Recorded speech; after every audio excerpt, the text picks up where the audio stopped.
नहीं सीधा बोलता हटाना नहीं चाहता मैं। इसको क्यों हटाऊं मैं? बस ठीक है, ठीक है, इसको नहीं हटेगा, ये ऐसा ही रहेगा। चल कोई बात नहीं, ठीक हटाना है बस। ये।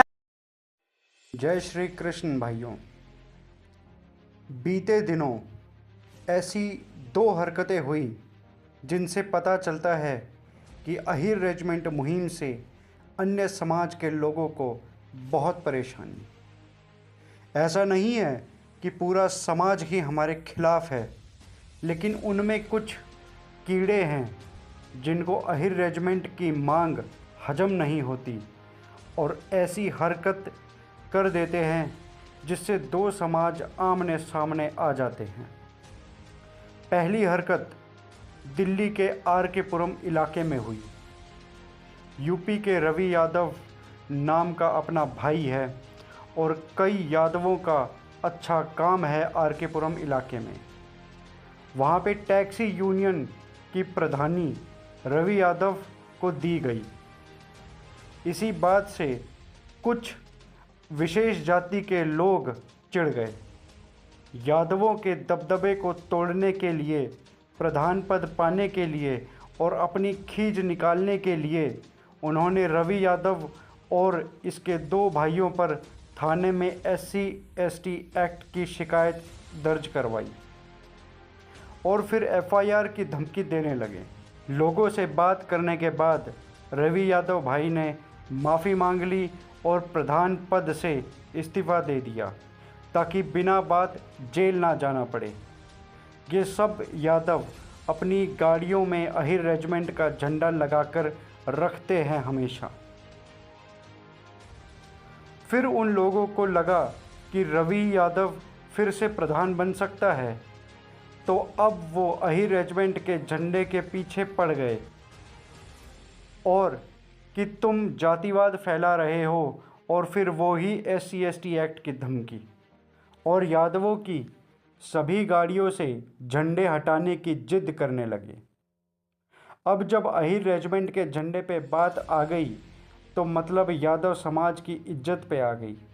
नहीं, तुम ये देखो कि इसकी वजह बताओ। तुमने उस दिन मना करा था, मैं नहीं लगाऊंगा, हटा दिए थे। मैंने मना किया?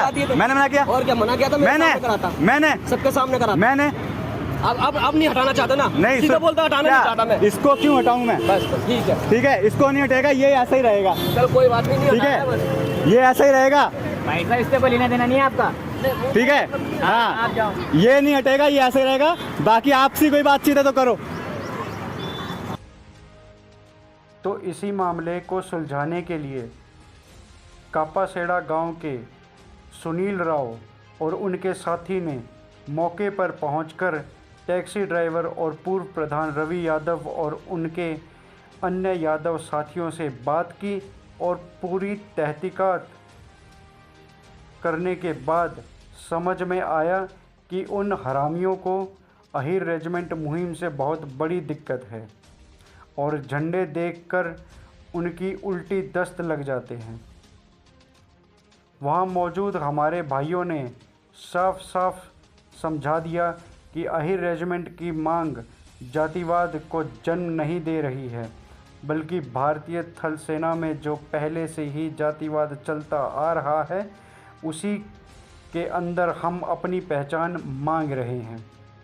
और ये मांग हम किसी का हिस्सा खाकर नहीं मांग रहे, बल्कि भारतीय थल सेना में जो पहले से ही यादव फौजी काम कर रहे हैं उनके कंधे पे अहिर नाम मांग रहे हैं। ठीक वैसे ही जैसे सेना में दूसरे समुदाय का नाम कंधे पे लिखा जाता है, हम अपने हक की मांग उठा रहे हैं। बाकियों से कोई मतलब नहीं हमें और हम किसी के खिलाफ नहीं। तो कृपया करके फालतू की खाज ना पाले कोई।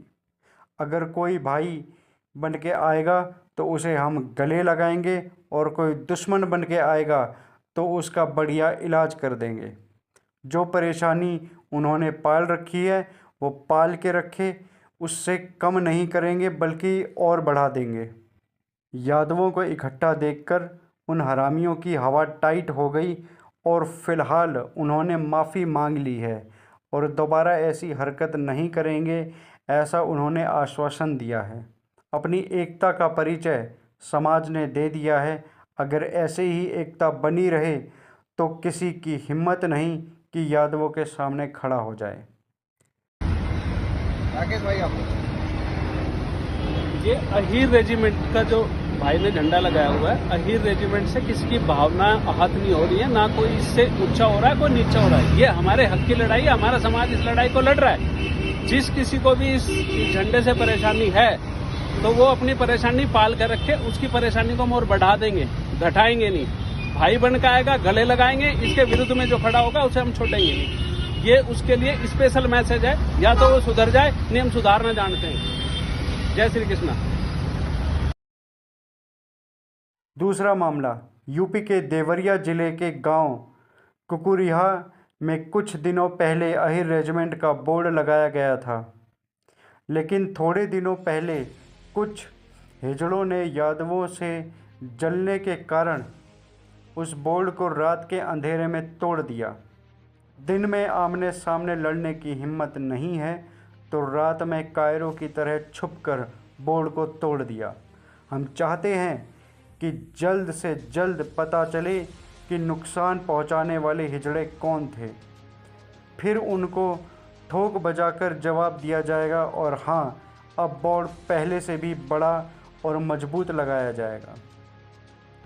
अहीर रेजिमेंट बोर्ड के साथ ये पहली हरकत नहीं है। देश के अलग अलग हिस्सों में इस तरह की घटनाएं हो चुकी हैं। इसलिए सभी भाइयों के लिए सुझाव है कि जब भी बोर्ड लगाओ तो कोशिश करो कि अपनी आबादी के पास लगे और लोगों की नज़र में रहे। गांव के बाहर तभी लगाओ जब आपकी दबंगई इतनी हो कि दूसरी बिरादरी सोचे भी ना कि इस बोर्ड को हाथ लगाया जाए। बोल दादा किशन की जय। अहीर रेजिमेंट हक हमारा। और इन्होंने मेरा इस्तीफा दिया और हमारे यूनियन के दिल्ली प्रदेश के जो अध्यक्ष थे श्री रामचंद्र पहल, उनको भी इन्होंने बोला कि भाई ने हम छोड़ेंगे नहीं, जबकि ये मामला सबको पता था कि ये झूठा केस है।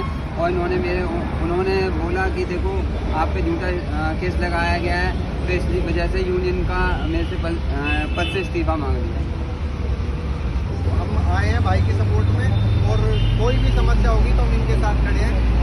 जैसा कि मैं बताना चाह रहा हूँ, मेरा नाम रवि यादव है और मैं आरकेपुर में रहता हूँ। ये हमारी गाड़ियों पर झंडा लगा हुआ है हमारे अहीर रेजिमेंट का, जिस पे किसी भी तरह का किसी और जातिवाद या किसी भी तरह का कुछ नहीं लिखा। ये हमारे हक की और अहीर रेजिमेंट हमारा और हमारी अपनी गाड़ी पे लगा रखा है। ना हम किसी को जवाब दे रहे कि आप इसे लगाओ, ना किसी भी तरह का, ये हमने लगा रखा है।